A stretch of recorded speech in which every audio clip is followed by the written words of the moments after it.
അസ്സലാമു അലൈക്കും. പൊതുവെ ഉമ്മാർക്കുള്ളൊരു പറച്ചിലുണ്ട്. കുട്ടികളോട് നിസ്കരിക്കാൻ പറയുമ്പോൾ കുട്ടികളെ വാപ്പുണ്ടാകുമ്പോൾ വാപ്പാക്കൊന്ന് നോക്കിക്കൂടെ എന്നുള്ളൊരു വർത്താനം.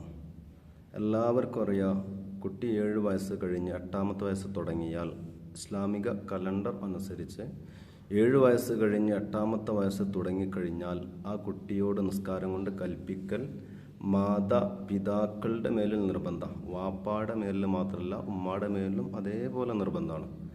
10 വയസ്സായി കുട്ടി നിസ്കരിക്കുന്നില്ലെങ്കിൽ അതിൻ്റെ പേരിൽ അവനെ തല്ലണം. ഇതെല്ലാവർക്കും അറിയുന്ന വിഷയമാണ്. പക്ഷെ പൊതുവെ നമ്മുടെ സഹോദരിമാരൊക്കെ ഒഴിഞ്ഞു മാറാൻ പറയുന്ന ഒരു ചെറിയൊരു ഐഡിയ ആണ്, കുട്ടീൻ്റെ വാപ്പുണ്ടാകുമ്പോൾ ഞാൻ എന്തിനാ പറയുന്നതെന്ന്. നമ്മൾ ശ്രദ്ധിച്ചോളണം. ഇത് നിർബന്ധമായ കാര്യമാണ്.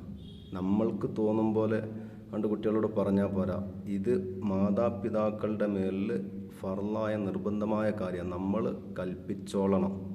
അത് ഉപ്പ ഉണ്ടായാലും ഉമ്മയുടെ മേലിൽ നിർബന്ധമാണ്.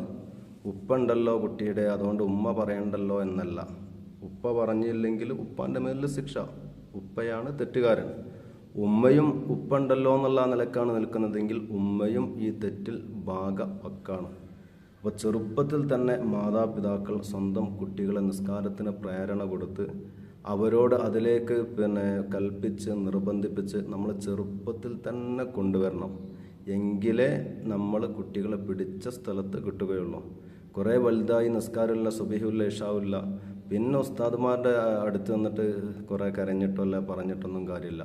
ഏതായാലും 7 വയസ്സ് പൂർത്തിയായി 8ാമത്തെ വയസ്സ് തുടങ്ങിക്കഴിഞ്ഞാൽ ഉപ്പയുടെ മേലും നിർബന്ധമാണ്. അതേപോലെ തന്നെ ഉമ്മയുടെ മേലും നിർബന്ധമാണ്. ഉപ്പ ഉണ്ടാവട്ടെ ഇല്ലാതിരിക്കട്ടെ. ഇനി ഉമ്മ ഉണ്ടാവട്ടെ, ഉപ്പാൻ്റെ മേലും അതേപോലെ നിർബന്ധമാണ്. ഏതായാലും നിസ്കാരത്തിൻ്റെ കാര്യമാണ്. നമ്മൾ ഗൗരവപരമായിട്ട് ശ്രദ്ധിക്കണം. ആരും പരസ്പരം അങ്ങോട്ടും ഇങ്ങോട്ടും, വാപ്പയും ഉമ്മയും അങ്ങോട്ടും ഇങ്ങോട്ടും പഴിചാരിയിട്ട് ഒഴിഞ്ഞു മാറാൻ നിൽക്കണ്ട. പടച്ച റബ്ബിൻ്റെ മുമ്പിലെത്തുമ്പോൾ രക്ഷപ്പെടാൻ ഒരാൾക്കും കഴിയൂല. അപ്പോൾ ഈ കാര്യം ശ്രദ്ധിക്കുക. മഅസ്സലാം. അസ്സലാമു അലൈക്കും.